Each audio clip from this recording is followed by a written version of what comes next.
So I'll try to make this as brief as possible, but I made a video talking about why I'm ditching the Samsung S95B, and then 3 days later I told you why I'm going back to the Samsung S95B.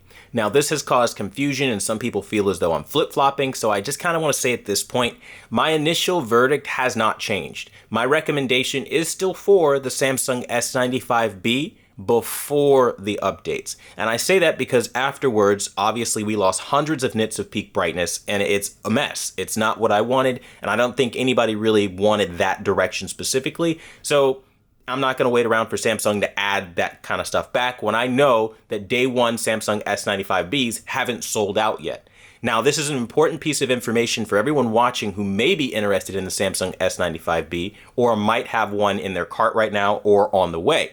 Because as Samsung S95Bs become more popular, they sell out more, it starts to get with the newer firmware upon release. Like when it ships from the store to your home, or whether you pick it up at the store, they ship to the retailer or, online retailer with the latest firmware update later down the road. This isn't something that I want. This is something that I want to get away from. So as a result, I tend to avoid getting anything with this kind of firmware on it when I find out that it has firmware issues like this. So the point of this is, yes, it's upsetting that Samsung took away brightness. Yes, it's upsetting that I have to update that information, and it can seem like flip-flopping because it's new information that, of course, has to be updated. Things change, right?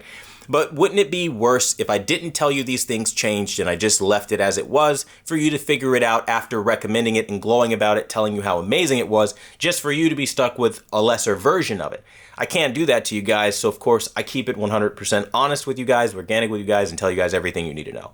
That's kind of what I was trying to do, and in the process of doing that, I've confused some people, so I do apologize for that, and of course, any inconvenience that probably has caused some of you guys. But I still believe that if you are able to, I do think that you should speak with your dollar. I couldn't do it, but I do think Samsung still should know that people don't like when you take brightness away from televisions and nerf things like that. That is still a really terrible thing to do to your consumers after getting reviews and all the stuff that said it was a certain level and a certain performance just to remove it later. And of course, there's no law or rule that requires reviewers to go back and update their information when they put reviews out that consumers could rely on, because that's just how it is.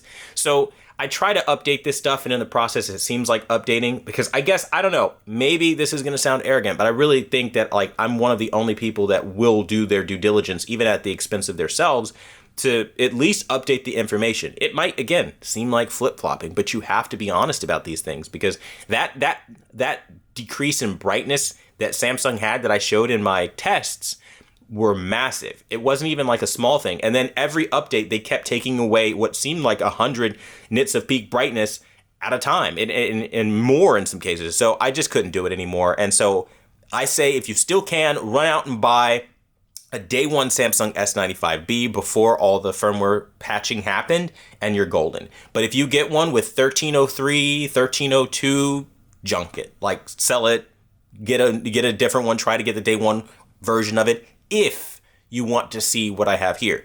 Now, if you believe that Samsung did this to extend the lifetime of the television, or you believe that, it's for the greater good, then by all means enjoy it. I couldn't enjoy it, and I think that's something that I just wanted to kind of relay to you guys. I knew where the TV came from, and I did not want to go to basically back to the old RGB OLED level of brightness versus the new next gen step up we have with the Samsung S95B. So that's what I wanted to relay to you guys. I want to thank you guys so much for watching the #1 brand in honesty. It's still a solid TV, but you got to make sure you're on the right firmware.